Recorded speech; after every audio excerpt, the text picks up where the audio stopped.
Hi, and welcome to the X22 Report. My name is Dave, and this is episode 1614B, and today's date is July 12th, 2018, and the title of the episode is Expecting a Call Soon? Enjoy the show. Let's get into the economic collapse, political, and geopolitical news. Now, it looks like today, Peter Strzok, he is testifying in public in front of Congress. And we understand that Lisa Page, well, she decided that she wasn't going to appear before the House Judiciary Committee, and Paul Ryan right now is saying that he might hold her in contempt of Congress. Now, I watched some of the questions going back and forth to Peter Strzok, and I go back to Q when Q says, enjoy the show, because to me, it seemed like a show, and it seemed like this was going to go absolutely nowhere. Why? Because they're questioning an individual without having all the information. They only have the information that was rewritten, manipulated, and then given to them. The real report, which is classified, which is redacted, they have not seen. And to ask someone questions and get answers, it's just not going to happen. And the individual is going to say, I'm not going to answer that. And that's what we've been seeing. And the debate and the questions, it was very heated on both sides. And the whole thing was, politically charged. And it's a gigantic show. I think it would be better off if we had the facts, if we had the real information. We don't have that as of yet. So what we're seeing with all of this is one gigantic show, because it's going to go nowhere. They're not going to get anything out of it, because what they need is the real report, not the rewritten report by Rod Rosenstein, not the redacted report, not portions of the report. They need the whole thing. And I saw that they wanted, to release some of the testimony behind closed doors with Peter Strzok. Well, yes, that's one little piece of it. Let them, release it. But if you're going to release that, let's release everything. Let's be completely transparent to the American people. Let's release the IG report, unredacted, unclassified. Let's get the real truth out there. Not just a little piece, not just what they want, but everything. And until this happens, nothing's going to happen. So Q has been telling us that we're going to see this IG report. We're going to see arrests made. We're going to see the truth come out. We're going to see people reject it. We're going to see people very upset. Well, again, it is time. And we went over the timeline where some think it's going to be late July, August. Some say it's going to be September.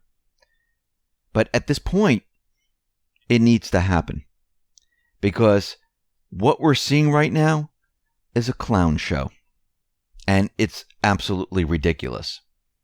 So let's wait until we get the real facts. Because the real facts, you don't have to scream and yell and argue and things like that, because a fact is a fact is a fact. And the truth, you can't do anything with it. You can try to hammer at it, but guess what? It's the truth. It will stand up to anything. And that's the part we're missing in all of this. We see Trump, when he was out with the NATO leaders, we see that he is declaring a victory at the NATO meeting. And he's saying that he was able to get the NATO members to increase the amount that they're pouring into NATO. Instead of 2%, they're going to be moving up to 4%. We also see that the corporate media is out there saying that Trump has threatened to leave NATO, and he doesn't need Congress to do it and whatnot. But what's very interesting is Macron has come out and said, listen, some news agencies reported the U.S. president had threatened to pull out of the 7-year-old alliance over frustration with the member states' lack of commitment to agreed goals, including spending 2% of GDP on defense. Macron said no direct threat was issued. Trump warned that the U.S. could go it alone if others didn't step up. it fell short of a direct threat to formally withdraw. And again, I think Trump was using this to get these NATO members to start to pay up instead of having the United States pay out for all of them. And I think this was a strategy that he used. Now, all over the corporate media, we see that they're reporting that North Korea officials, they didn't show up Thursday at a scheduled meeting with U.S. officials to discuss returning the remains of American soldiers, and instead suggested talking with United Nations military leaders about the issue. Now, North Korea asked the United Nations Command to hold general-level military talks about returning the remains of the American troops killed in the Korean War. North Korea wants a U.S. general to appear at the table to quickly finalize the repatriation issue. And it looks like the meeting has been rescheduled and they're going to meet on Sunday. And we'll see how that goes. But of course, what the corporate media is doing is they're out there saying that, oh, look, see, North Korea, they're not abiding by the deal. The U.S. Is not working with North Korea anymore. It's slipping away. We don't have peace. But Trump, he tried to combat this today by releasing a letter from Kim Jong-un. The letter was sent to Trump, and he tweeted a copy of the letter after landing in London. And the letter went something like this: Your Excellency, Mr. President, the significant first meeting with Your Excellency and the joint statement that we signed together in Singapore 24 days ago was indeed the start of a meaningful journey. I deeply appreciate the energetic and extraordinary efforts made by Your Excellency, Mr. President, for the improvement of relations between the two countries and the faithful implementation of the joint statement. I firmly believe that the strong will, sincere efforts, and unique approach of myself and Your Excellency, Mr. President, aimed at opening up a new future between the DPRK and the U.S. will surely come to fruition. Wishing that the invariable trust and confidence in Your Excellency, Mr. President, will be further strengthened in the future process of taking practical actions. I extend my conviction that the epochal progress in promoting the DPRK-U.S. relations will bring our next meeting forward, Kim Jong-un. And this is kind of confirmed by Moon Jae-in, who says that North Korea-U.S. talks on track criticism was a ploy. And South Korean President Moon Jae-in said on Thursday that North Korea's criticism of the United States after recent talks on denuclearization was part of its strategy, and negotiations between them are on the right track. And it looks like everything is going in the right direction, and the corporate media basically took this and tried to spin it in a way to show that things weren't really working out. And this is why Pompeo and the rest were saying, no, you're absolutely wrong. I was there. I know what was said. And we see right now that things are headed in the right direction. Remember, the deep state doesn't want peace. They don't want any of this. They've been fighting this all along, and they're continually fighting it.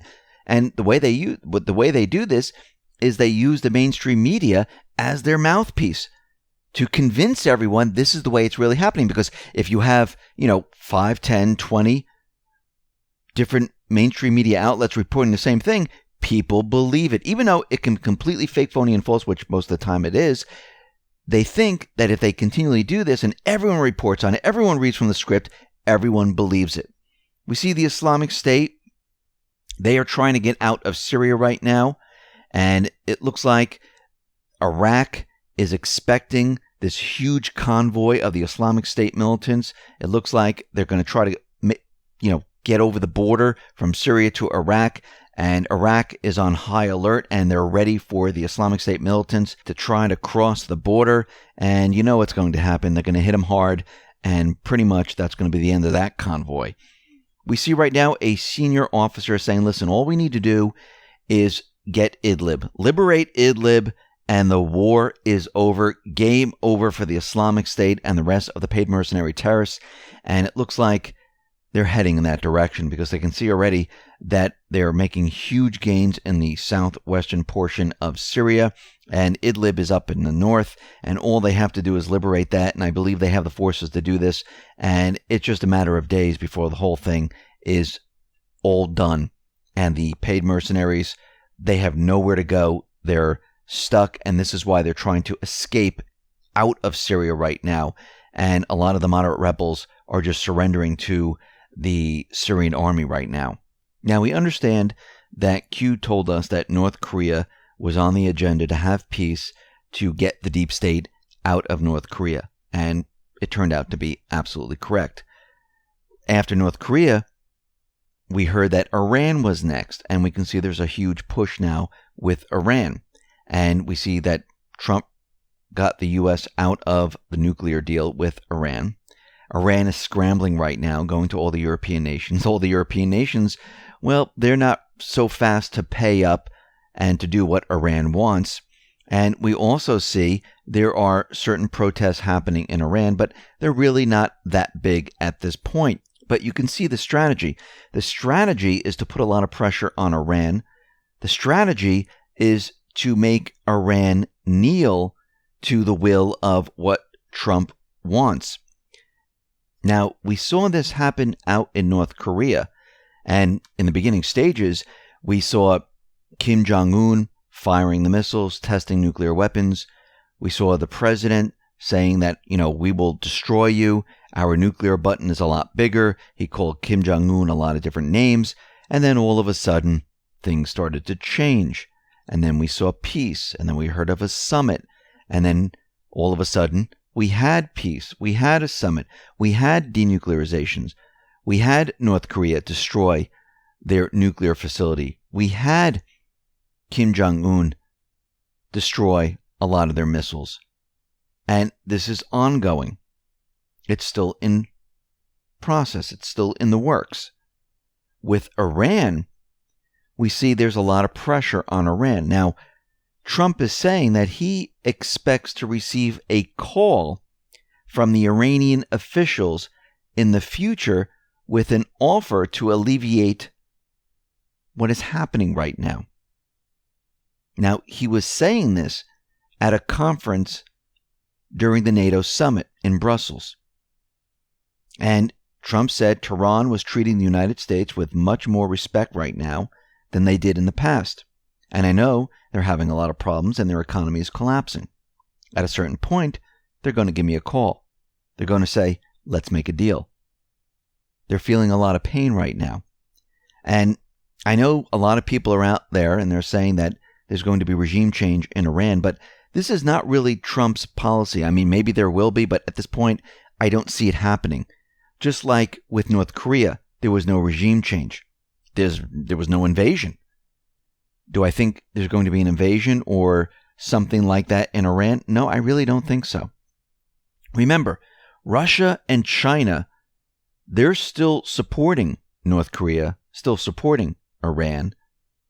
And for the United States to go in and have regime change or to have an invasion or to start a war it doesn't make sense.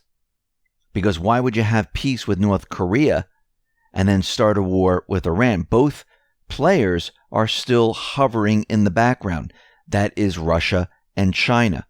So it really makes no sense to do that. I think the strategy here is to put pressure on certain individuals within the country, make them feel it, and all of a sudden have things change. I mean, what happened in North Korea? Almost the same thing. Now, in the background, we're not seeing what is happening here. We know that Russia's involved. We know China's involved. And there's certain other things happening behind the scenes where all of a sudden this call will come through and we will see changes being made with Iran. Because what is happening right now? Think about it. Putin is going to meet with Trump. Now, we know the deep state doesn't want this. We know that this is their worst nightmare. Now, of course, they already started the propaganda saying that Trump is a Russian agent. He's a plant. He's meeting with Putin to, get ready to have Russia interfere with the next elections. I mean, they're making up all these different things. What's really happening here is the deep state, their entire operation is about to implode on itself.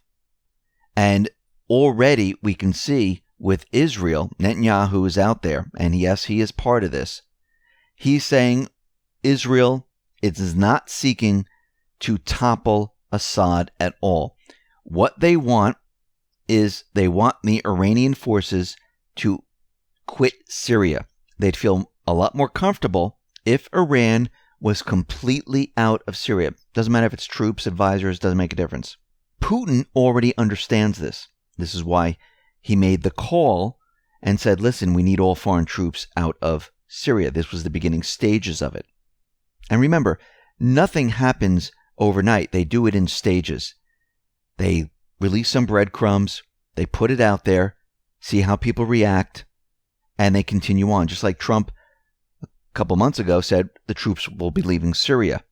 Well, that still holds true. And what they're doing right now is they're pushing that plan. And they're pushing the plan with Iran.